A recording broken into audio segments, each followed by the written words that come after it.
오늘 나누게 되는 내용은 피가 오염되면 고혈압, 당뇨가 시작된다 입니다. 당뇨에 잘 걸리는 체질이 따로 있는 걸까? 현대의학은 유전과 고령을 당뇨의 주요 원인으로 꼽는다. 양친 부모가 당뇨면 다음 세대의 60%가 당뇨에 걸린다고 한다. 하지만 이는 당뇨가 유전된다기보다 효소의 양과 식습관 등이 유전된다고 보는 것이 좀 더 정확한 설명이 아닐까? 효소학의 창시자인 에드워드 하웰 박사에 따르면 우리는 태어날 때부터 부모로부터 일정량의 효소를 물려받는다고 한다. 인간은 부모로부터 물려받은 효소로서 신체 기능을 유지하는데 늙는다는 것은 효소가 줄어든다는 의미이며 죽음이란 효소를 전부 소진한다는 뜻이다. 자연히 부모로부터 효소를 많이 물려받은 사람일수록 질환에 강한 경향이 있다.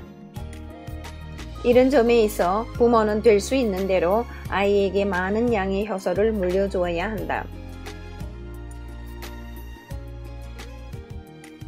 그렇다면 어떻게 해야 자식에게 효소를 많이 물려줄 수 있을까?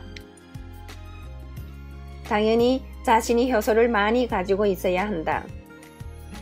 이는 유산을 상속하는 일과 비슷해서 부모로부터 많은 돈을 물려받은 사람이 자식에게도 돈을 많이 물려줄 수 있는 것과 같다. 하지만 조금 물려받은 사람이라고 해도 자식에게 많이 물려주는 경우가 있으니 평소 낭비를 줄이고 돈을 아껴 쓰는 것과 부지런히 벌어 스스로 재산을 축적하는 것이 그것이다. 정신분석학자로 이름이 높은 프로이트는 가계의 정신질환자가 태어나려면 3대가 걸린다고 했다.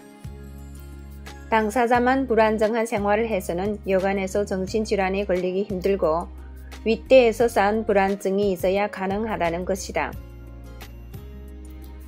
부모의 불안정한 정신이 자식이 자식에게 대물림되어 산처럼 쌓일 때라야만 비로소 정신질환자가 나타나게 된다. 신체 질환도 마찬가지다. 현재 우리 신체는 각종 오염 물질에 노출되어 있지만 당사자만 나쁜 음식을 먹어갖고는 금방 질환에 걸리지 않는다. 생쥐를 통한 실험에서도 알 수 있듯 100만 개의 암세포를 주입해도 쥐는 암에 걸리지 않는다. 쥐가 갖고 있는 항상성이 이를 퇴치하기 때문이다. 암에 걸린 쥐를 만들기 위해서는 암세포 외에 방사선을 추가로 쬐어주어야 한다. 이처럼 자연은 난치성 질환에 대하여 기본적으로 방어 태세를 갖고 있다.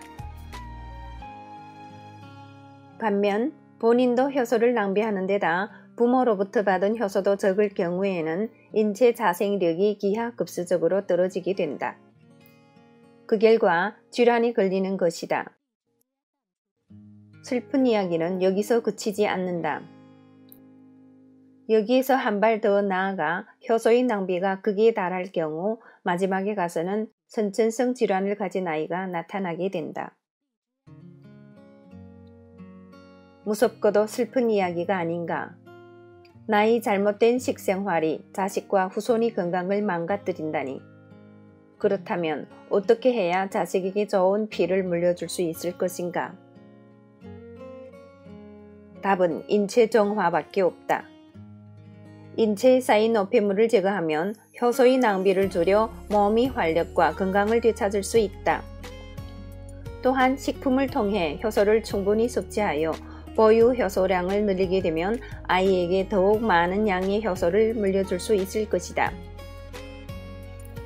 건강 체질이 따로 있는 게 아니라 체내 효소가 많은 사람이 곧 건강 체질이다. 건강 체질을 물려주는 것이 쓰면 없어질 돈을 물려주는 것보다 더 확실한 유산이 아닐까? 고령이 당뇨의 원인이라고 하는 것도 옳은 말이 아니다. 그런 논리라면 나이 든 사람은 다 당뇨 환자여야 한다.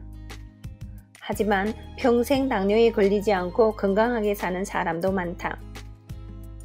나이를 먹었기 때문에 당뇨에 걸린다기보다 효소가 줄어들었기 때문에 대사 이상이라는 그물에 걸려 넘어진 것이다. 고령과 노화를 같은 단어로 해석해서는 안 된다. 고령은 단순히 나이 듦을 말하지만 노화는 효소가 줄어든 상태를 말한다. 나이가 젊은데도 불구하고 노화가 일찍 진행되는 사람이 있는가 하면 나이가 많음에도 여전히 청년이 젊음을 유지하는 사람이 있다. 현대의학에서 제1형 당뇨는 췌장이 인슐린 분비에 문제가 있는 것으로 본다. 하지만 인슐린이 분비는 정상적으로 이루어지는데도 인슐린이 저항성으로 인해 그 기능이 떨어져 세포가 포도당을 효과적으로 연소하지 못하는 경우가 있다. 이런 상태를 인슐린 저항성 증후군 혹은 제2형 당뇨라고 한다. 현재 우리나라 당뇨 환자의 95%가 제2형 당뇨로 고통받고 있다. 인슐린 저항성 증후군을 다른 말로 대사증후군이라고 하는데 이는 대사효소의 부족으로 인해 생기는 질환이기 때문이다. 대사 이상이라는 뿌리에서 갈라져 나온 증상이 경동맥이나 뇌혈관이라는 가지에 걸리면 중풍이 되는 것이고 관상동맥이라는 가지에 걸리면 협심증이 되는 것이고 세포의 증식에 관계되면 암이 되는 것이고 세포의 기능성에 걸리면 인슐린 저항성 증후군, 즉 당뇨가 되는 것이다. 현대의학에서는 이런 병을 치유하기 위해 각각의 증세만 바라보고 있다. 즉 100가지 병에 대하여 100가지 처방을 들이대는 대증요법을 실시하는 것이다. 하지만 이런 대증요법은 나무만 보고 숲을 보지 못하는 결과를 초래한다. 혈압이 높다고 해서 억지로 혈압을 내리는 약을 쓴다면 우리 몸은 어떻게 될까?